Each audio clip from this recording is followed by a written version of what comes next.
Tiago, capítulo 4, versículo 13 a 16. Diz assim a palavra de Deus: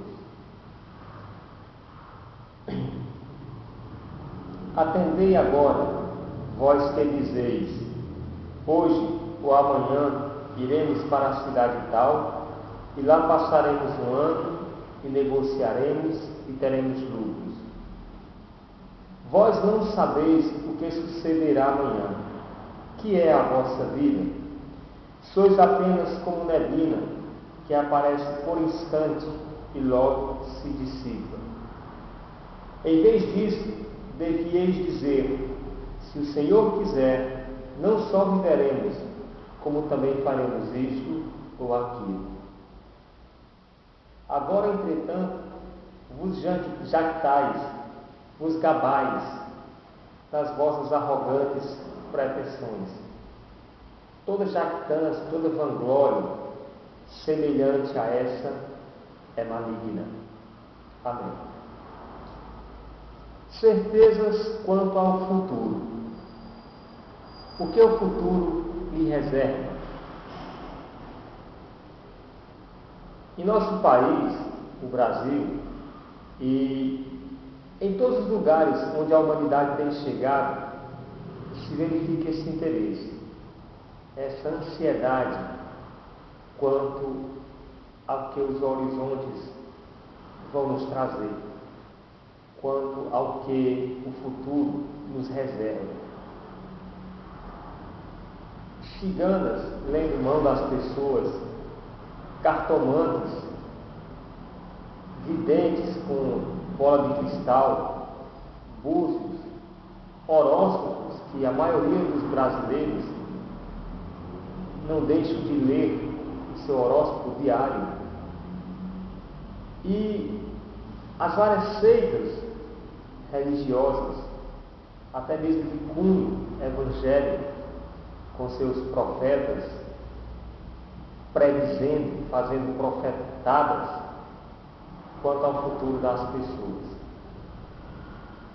E estas coisas, estes ramos do misticismo, eles têm nascido deste anseio humano de querer conjecturar coisas relacionadas ao seu futuro. Há mesmo a história de um artista, um músico da música popular brasileira, se me recordo bem, Guilherme Arantes ou Ivan Lins,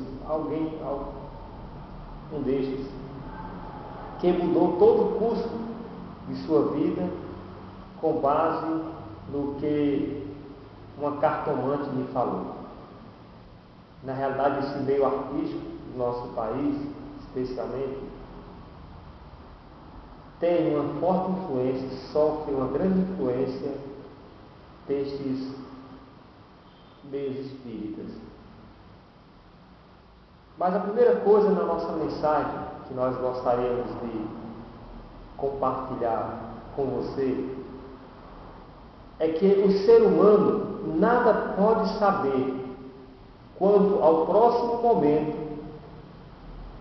O ser humano nada pode saber quanto ao que o próximo momento pode lhe trazer, quanto mais um futuro remoto, de dias futuros, um futuro que ainda está longínquo.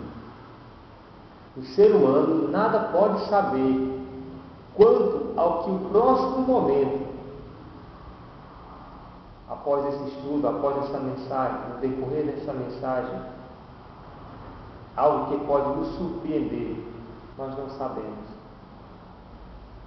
Quanto mais querer se sujeitar a imaginar um futuro distante, como o amanhã. O nosso texto diz, no versículo 14, vocês não sabem o que sucederá, o que ocorrerá, o que acontecerá amanhã. Aqui em Provérbios 27, no versículo 1, o sábio corrobora com Tiago. Até é dito que Tiago é o o livro de sabedoria do Novo Testamento, é o provérbio do Novo Testamento.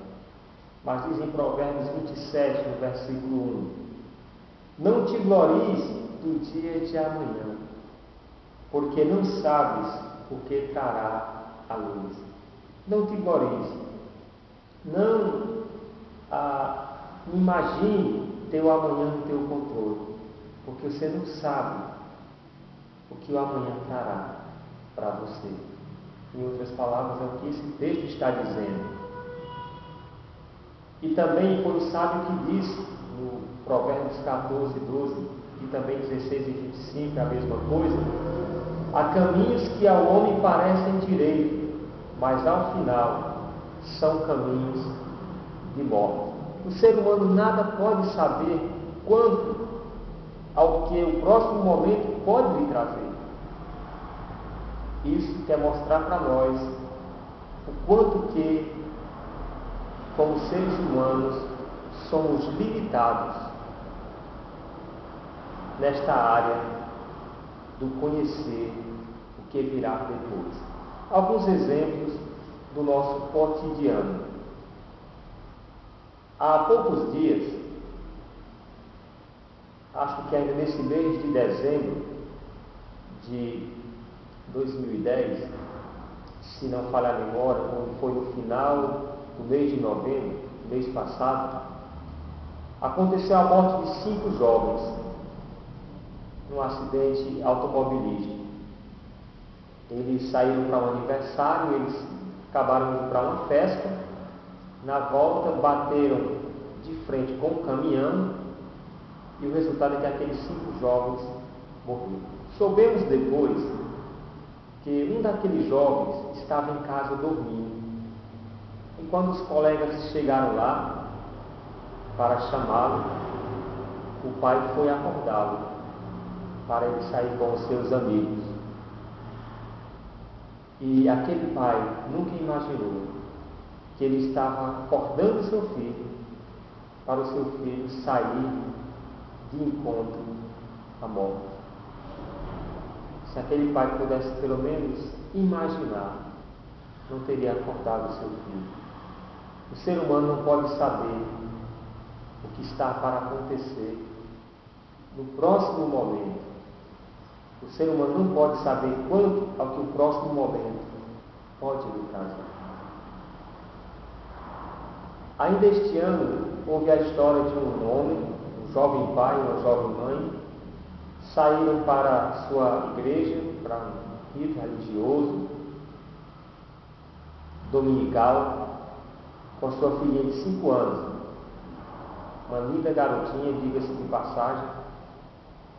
Mas aquilo que começou sendo um ato bonito, algo bom, terminou numa grande tragédia. A história veiculada pela mídia nos mostrou que enquanto o papai e a mamãe assistiam àquele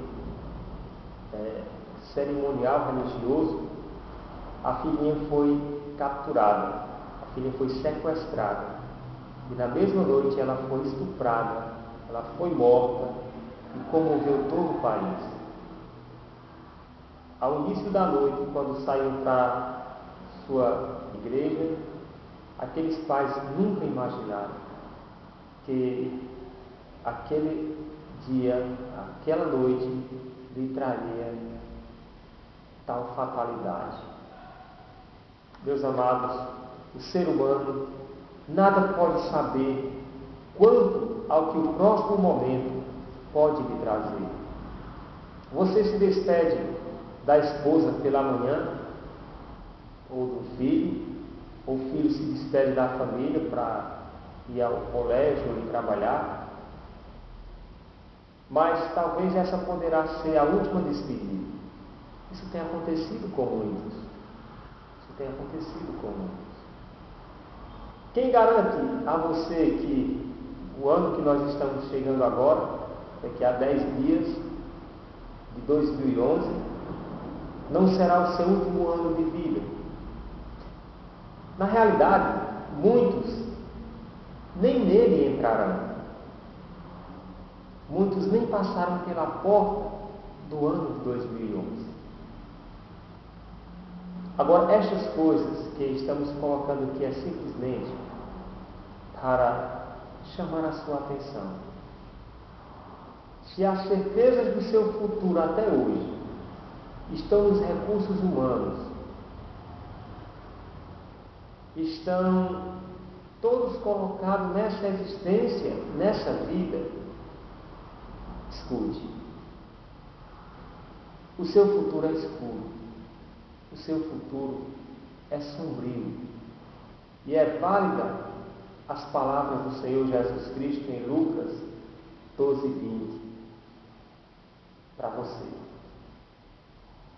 Ele diz: esta noite que pedirão a tua alma, e o que tens preparado, para quem será? O que o futuro te reserva? Esta é uma questão, meu amigo, incerta para todos os viventes deste mundo. Mas deixe-me mostrar uma realidade gloriosa, uma realidade maravilhosa. O Tiago diz que nós não podemos saber o que nos ocorrerá amanhã, mas veja o conselho divino para todos nós. Em vez disso, devieis dizer: se o Senhor quiser, não só viveremos, como também faremos isto ou aquilo. Vamos pensar por um pouco.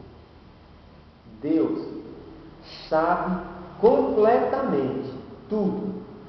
Deus sabe completamente tudo o que lhe ocorrerá, o que te ocorrerá no próximo momento.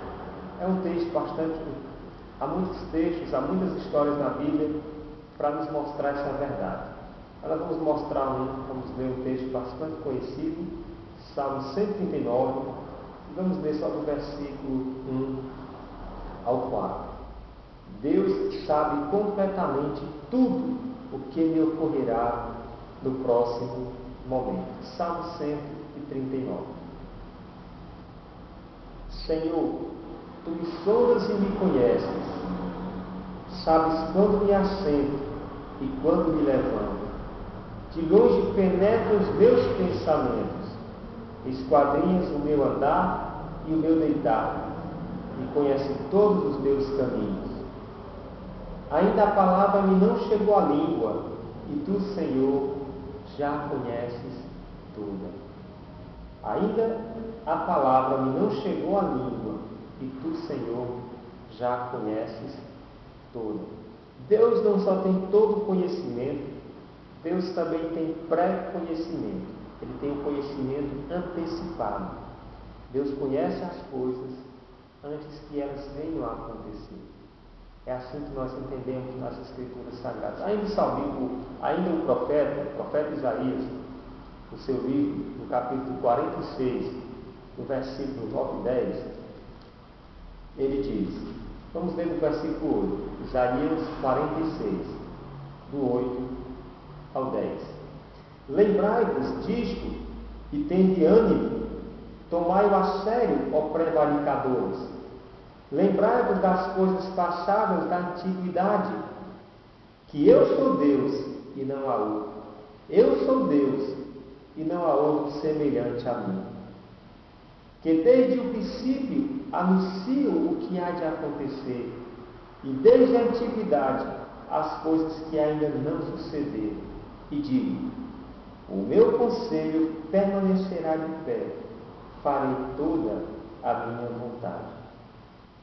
Então eu sou Deus que desde o princípio anuncio o que há de acontecer. Deus não só tem todo o conhecimento, Deus não só tem pré-conhecimento, Deus também determina os acontecimentos. Esse é o Deus da Bíblia. Então, aí o conselho deixado por Ele. Em cada plano que vai fazer, se o Senhor quiser, não só viveremos, como faremos isto ou aquilo. Que diferença faz isto? Você pergunta. Que diferença isto faz? amigo ouvinte, amigo telespectador, isto faz toda a diferença. Embora Deus tenha pré-conhecimento do que vai me acontecer, embora Deus não vai mudar aquilo que me ocorrerá, há algo maravilhoso que Deus pode fazer, que Deus tem feito na vida de muitos e que é maravilhoso esta realidade. Há muitas histórias na Bíblia para nos mostrar isso. Então, vamos pensar na história de José. Como é uma história já bastante conhecida, vamos apenas comentar aquele fato. Aquele jovem de 17 anos já é vendido pelos seus irmãos para um país distante, vendido como escravo. Aquele jovem é lançado numa masmorra, num cárcere, inocentemente, injustamente, como sabemos da história. E anos depois da saga de sua história, nós vemos ele dizendo para aqueles irmãos traiçoeiros que deram ponto de partida em grandes tragédias na vida dele, dirigindo-se a eles no último capítulo do livro de Gênesis 50, no versículo 20: vós, na verdade, intentastes o mal contra mim, porém Deus o tornou em bem, para fazer, como vedes agora, que se conserte muita gente em vida. Foi grande a trajetória daquele jovem, muitos reversos, muitas situações desgostosas, injustas, desprezado por amigos, esquecido. Mas, no final, a somatória dos acontecimentos de sua vida é que Deus escreveu uma história maravilhosa. É a história de José do Egito. Outra história muito conhecida nas Escrituras Sagradas é daquele multimilionário, o Jó. É um clássico das Sagradas Escrituras. E Jó, rico, o próprio Deus dá aqui uma biografia de Jó para nós. Havia homem na terra de Uz, cujo nome era Jó, homem íntegro, reto, temente a Deus, e que se desviava do mal. Deus fala essas mesmas palavras aqui diante de Satanás: viste meu servo Jó, homem reto, temente a Deus, que se desvia do mal.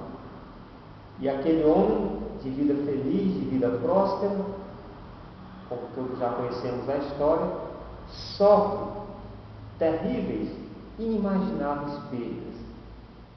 Perde os bens, perde o bem mais precioso, perde a família, e então aquela esposa, vamos dizer, rixosa, fica ao lado dele até certo ponto,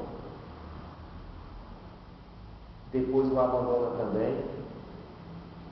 Mas o que a história mostra para nós, diante daquela tragédia, diante daquele momento inesperado, de tantas perdas repentinas, temos as palavras gloriosas daquele servo de Deus.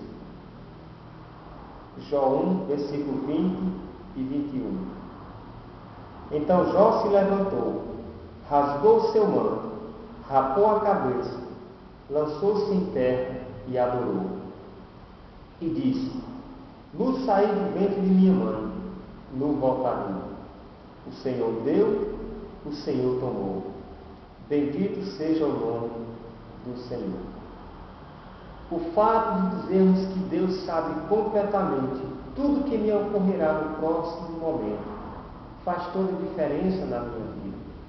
Como um seguidor de Jesus Cristo, como um crente em Jesus Cristo, como um nascido de novo, eu posso descansar completamente na graça providenciadora do meu Salvador.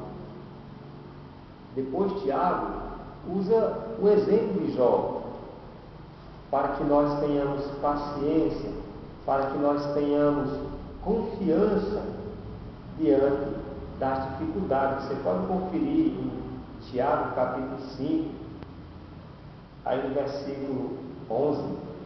Eis que temos por felizes os que perseveraram firmes. Tendes ouvido da paciência de Jó, e vistes que fim o Senhor lhe deu, porque o Senhor é cheio de terna misericórdia e compassivo. Então, você que nos assiste nessa mensagem, nesta oportunidade, está apreensivo pelo futuro, está passando um momento difícil e é incerto o que pode lhe acontecer daqui para frente. Lembra disso. Deus sabe completamente tudo o que lhe ocorrerá, o que te ocorrerá, o que está acontecendo aqui agora, antes que estivesse acontecendo. E o fato de Deus saber disso e do amor que Ele tem por aqueles que Ele tem comprado pelo sangue do seu Filho Jesus Cristo, Ele tem um propósito, Ele tem um plano diante de todos os revés que vem na vida do seu Filho. Então, nestes que no futuro estão entregues nas mãos do Senhor, resultará em glória para Deus. Não foi isso na vida de Jó? Não foi isso na vida de José? Tem a história de um missionário, era um missionário aos mortos, em Utah, um lugar bastante difícil de testemunhar do Evangelho. E certo missionário veio aos Estados Unidos com a sua filha mais velha para ingressar ela nos estudos. Veio a outra filha e trouxeram 2 rapazes que eles estavam evangelizando. Vieram com esses rapazes para os Estados Unidos e lá foram na universidade onde a sua filha ia ficar para estudar e saíram daquele lugar para a igreja para assistir um culto em uma grande igreja. A sua filha estava muito ansiosa por ter a experiência de adorar a Deus numa grande igreja. A igrejinha deles era bem pequena lá naquela cidade. Mas, quando eles saem do estacionamento, algo inexplicável aconteceu. O missionário era um bom motorista, mas sem entender por que ele atravessa uma rua no sinal vermelho. No momento em que vem um caminhão que se choca com o seu carro, atingindo bem no lugar onde estavam as 2 mocinhas sentadas, os 2 rapazes se feriram um pouco, mas escaparam muito bem, a esposa, o próprio missionário, mas as filhas morreram naquele acidente. Ligaram para o pastor, era o pastor John MacArthur. Ele correu lá até onde estava o missionário. Ele chegou para o missionário e disse: irmão fulano, eu não sei o que dizer a você agora. Ele olhou para o pastor, o missionário olhou para o pastor e disse: pastor, não é Deus gracioso? A minha filha estava ansiosa por cultuar ao Senhor em uma grande igreja. Eu não sabia que era a igreja triunfante. Deus levou minhas 2 filhas, que já eram salvas,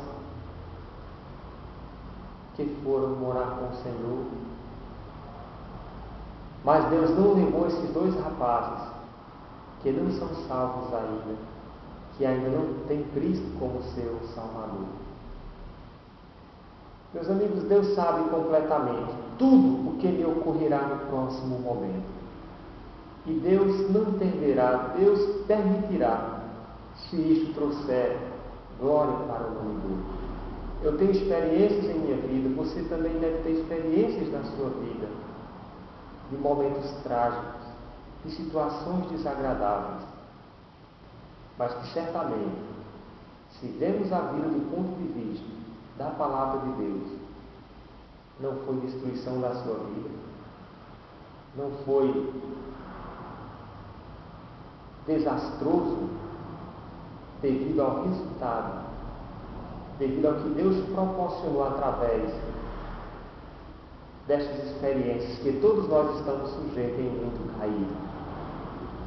Mas vamos olhar só mais um exemplo de apóstolo Paulo. O apóstolo Paulo é um grande exemplo para nós em várias áreas da vida, em todas as áreas da vida cristã. E há algo curioso na primeira carta aos Tessalonicenses, no capítulo 2, nestes dias, nós vemos esses pregadores, esses falsos profetas, repreendendo a Satanás, amarrando Satanás. Mas, meus amigos, mesmo uma ação maligna, mesmo uma ação de Satanás,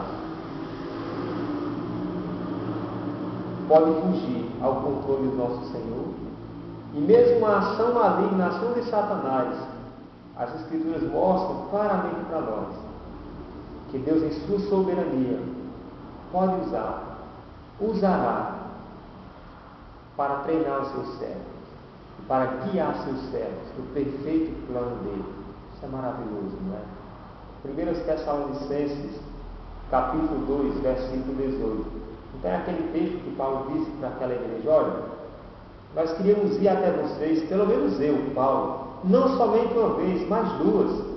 Contudo, apesar desse meu desejo de ir até vocês, Satanás nos barrou o caminho. Não somente uma vez, duas. Satanás nos barrou o caminho. Apóstolo Paulo, apóstolo de Jesus Cristo. E Satanás pôde barrar o caminho desse grande apóstolo? Sim, pôde. Qual foi o resultado, então, desta aparente vitória das trevas? O resultado foi glorioso. Está na Bíblia. Nós temos então as duas graciosas, maravilhosas, instruidoras cartas de 1 e 2 aos Tessalonicenses, porque Paulo podia ter relatado estas verdades oralmente, mas como Satanás barrou o caminho, Paulo teve que dar essas instruções por escrito. E aí o Espírito Santo colocou nas Escrituras para nos instruir como igreja do Senhor hoje. Em todos os 2000 anos de cristianismo, até hoje, essas duas cartas estão orientando, desafiando, doutrinando a igreja do Senhor. Satanás barrou o caminho de Paulo, mas aquele Deus que sabe completamente tudo o que lhe ocorrerá no próximo momento, sabe o que está fazendo. Nós temos aquela experiência de 2 Coríntios, que Paulo diz para nós do seu sofrimento com um espinho na carne, que ele chamou o mensageiro de Satanás.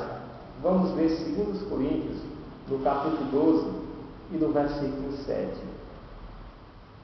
No versículo 7. E para que não me ensoberbecesse com a grandeza das revelações, foi-me posto o espinho na carne, mensageiro de Satanás, para me esbofetear, a fim de que não me exalte. Então Deus usará o próprio Satanás para nos guiar no seu perfeito plano.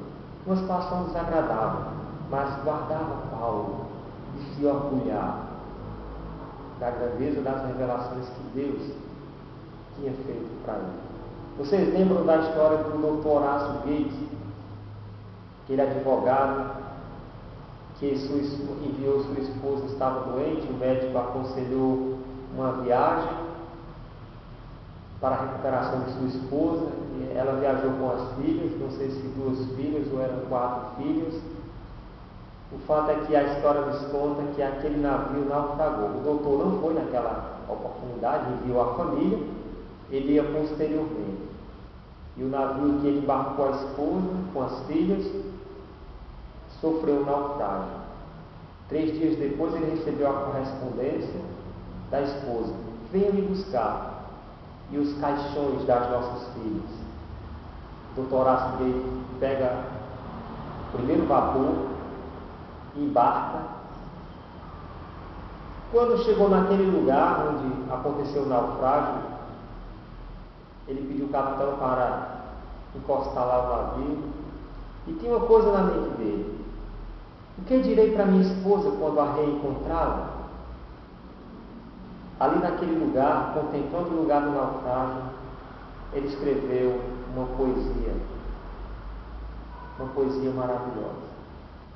O resultado dessa tragédia foi que a poesia escrita por aquele servo de Deus, há quase 2 séculos, tem consolado corações, tem consolado muitos filhos de Deus que passam por momentos de perda, por momentos difíceis. Se paz a mais doce me deres gozar, se dor a mais forte sofrer. E aí vai dizendo que, embora venham todas as adversidades, eu serei feliz com meu Salvador. Eu posso perder tudo, mas eu não posso perder o meu Salvador. É o hino 398 do nosso cantor cristão. Deus sabe completamente tudo o que lhe ocorrerá no próximo momento. Isso faz toda a diferença. E na última parte da nossa mensagem, o que o futuro lhe reserva? Que esperança, amigo, você tem para o seu futuro? Que certeza tem em seu coração em relação aos dias futuros? A palavra de Deus tem muitas certezas, tem muitas expectativas para aqueles que entregam o seu futuro nas mãos do Senhor, para aqueles que vêm arrependidos aos pés do Salvador, entregando sua vida, não importa como ela esteja, rendendo-se àquele que pode transformar trevas em luz, tempestades em bonança, aquele que à noite o choro pode durar a noite, mas a alegria vem pela manhã. Deus tem na sua palavra certezas que Ele pode e que Ele quer dar para os que creem nele. Vou mostrar algumas de Romanos capítulo 8. Logo no primeiro versículo, diz que já nenhuma condenação há para os que estão em Cristo Jesus, que não andam segundo a carne, mas segundo o Espírito. Já nenhuma condenação há para os que estão em Cristo Jesus. Aqui em Romanos 8, no versículo 38, na mesma linha de pensamento, diz: porque eu estou bem certo de que nem a morte, nem a vida, nem os anjos, nem os principados, nem as coisas do presente, nem do porvir, nem os poderes, versículo 39, nem a altura, nem a profundidade, nem qualquer outra criatura poderá separar-nos do amor de Deus que está em Cristo Jesus, nosso Senhor. Então, primeira certeza para o seu futuro, se você confiar em Jesus Cristo: aceito por Deus através de Jesus Cristo. Aceito por Deus através de Jesus para sempre. Para sempre. Seguro nas mãos de Jesus, para agora e para a eternidade. No versículo 16, ele diz: o próprio Espírito testifica com o nosso Espírito que somos filhos de Deus. Eu tenho certeza que Deus é meu Pai. Eu tenho certeza que Deus cuidará de mim como um filho seu. Isto dá uma grande esperança quanto ao futuro. O fato de ter Deus como meu Pai. E o Espírito Santo é quem dá esse testemunho no meu coração que eu sou filho de Deus. Se você não tem Jesus como Salvador ainda, você é apenas criatura de Deus. Em João capítulo 1, versículo 12, versículo 13, ensina essa verdade. Alguém só se torna um filho de Deus quando se converte a Jesus. Até então, é apenas uma criatura de Deus. Aqui no versículo 18 de Romanos 8, porque para mim tenho por certo, tenho certeza, que os sofrimentos do tempo presente não podem ser comparados com a glória a ser revelada em nós. Essa é uma certeza maravilhosa. Embora os dias atuais estejam escuros, embora meus sentimentos, a minha vida emotiva não me dá sentimentos gostosos, não me dá uma paz profunda, como que uma cinza, uma nuvem escura nos meus dias hoje, mas o meu fim não será assim. O meu fim não será esses dias tristonhos. Não será assim. Porque embora nestes momentos eu sofra isso não poderá ser comparado com a glória a ser revelada em nós. O momento agora não é o fim. E ainda nesse texto tem um versículo maravilhoso, aqui em Romanos 8, no versículo 28. Sabemos que todas as coisas cooperam para o bem daqueles que amam a Deus, daqueles que são chamados segundo o seu propósito. Todas as coisas juntamente cooperam, diz em outra tradução, nos momentos de reveses, e sejam quais forem. Serão somente elementos, ingredientes que vão formar o belo quadro que Deus está pintando da minha vida. Agora só tem os riscos, meio sem sentido, mas o artista terminará este quadro e ficará um quadro lindo. O poeta divino está escrevendo um poema da minha vida. Alguns agora parecem não rimar, mas no final, aquele poema ficará um poema muito lindo, porque ele é o poeta perfeito. Ainda diz em Filipenses 6 que aquele, estou plenamente certo, disse o apóstolo Paulo, eu tenho certeza, que aquele que começou boa obra em vós, há de completá-la até o dia de Cristo Jesus. A obra de Deus em minha vida não ficará pela metade. A obra de Deus em minha vida, o plano que Deus ligou à ignição, no dia da minha conversão, não ficará no meio do caminho. Estou plenamente certo de que aquele que começou boa obra em você há de completar até o dia de Cristo Jesus. No céu, nós seremos completamente perfeitos, completos, sem nenhuma falta. Disse ainda o apóstolo Paulo aqui na segunda carta a Timóteo, outra certeza bendita que o Espírito Santo legou para os seus filhos de todos os tempos. E por isso, 2 Timóteo 1, versículo 12. E por isso estou sofrendo estas coisas, todavia não me envergonho, porque sei em quem tenho crido. E estou certo de que Ele é poderoso para guardar o meu depósito até aquele dia. Como alguém disse, nenhuma bomba atômica pode destruir você enquanto Deus não cumprir o plano que Ele tem para a sua vida. A grande pergunta para você hoje é: você está se encaixando? Você está ansioso? Você está quebrantado diante do Senhor? Querem ter paz em sua consciência de que você está enquadrado dentro do plano de Deus para a sua vida, para a sua família? Essa é uma questão muito importante e que você tem que responder diante de Deus. E a última certeza que Deus pode, que Deus quer dar para você, meu amigo, está no penúltimo versículo da Bíblia, Apocalipse 22, no versículo 20, que diz: aquele que dá testemunho destas coisas diz: certamente venho sem demora. Amém. Vem, Senhor Jesus. Com certeza Jesus virá e extirpará o mal do universo e lançará para um lugar próprio. Mas enquanto Jesus não vem, enquanto nós não vamos ao encontro dele, teremos momentos futuros, momentos desagradáveis. E como você reagirá? Como eu e você nos sairemos diante destes momentos?